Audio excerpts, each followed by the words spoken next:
There once was a Velveteen Rabbit, and in the beginning he was really splendid. He was fat and bunchy, as a rabbit should be, and his coat was spotted brown and white.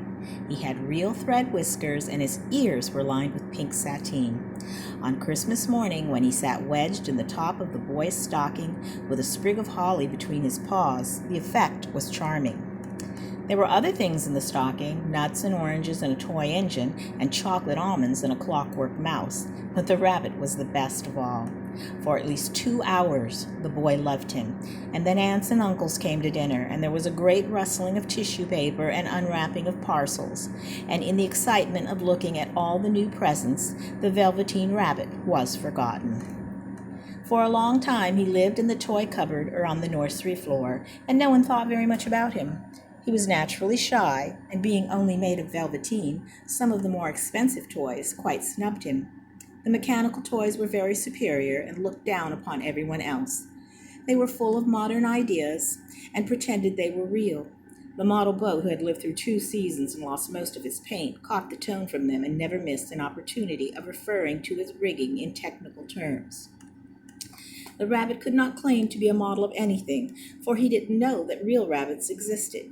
He thought they were all stuffed with sawdust like himself, and he understood that sawdust was quite out of date and should never be mentioned in modern circles. Even Timothy, the jointed wooden lion, who was made by the disabled soldiers, should have had broader views, but put on airs and pretended he was connected with the government. Between them all, the poor little rabbit was made to feel himself very insignificant and commonplace. The only person who was kind to him at all was the Skin Horse. The Skin Horse had lived longer in the nursery than any of the others. He was so old that his brown coat was bald in patches and showed the seams underneath, and most of the hairs in his tail had been pulled out to string bead necklaces.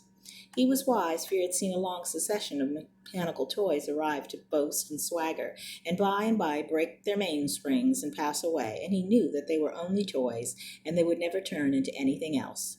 For nursery magic is very strange and wonderful, and only those playthings that are old and wise and experienced like the Skin Horse understand all about it.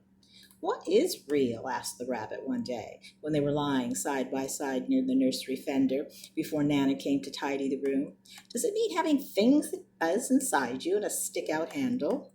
"Real isn't how you are made," said the Skin Horse. "It is a thing that happens to you. When a child loves you for a long, long time, not just to play with, but really loves you, then you become real." "Does it hurt?" asked the rabbit. "Sometimes," said the Skin Horse, for he was always truthful. "When you are real, you don't mind being hurt." "Does it happen all at once, like being wound up, or bit by bit?" "It doesn't happen all at once," the Skin Horse said. "You become. It takes a long time. That's why it doesn't often happen to people who break easily, or have sharp edges, or have to be carefully kept. Generally, by the time you are real, most of your hair has been loved off, and your eyes drop out, and you get loose in the joints and very shabby.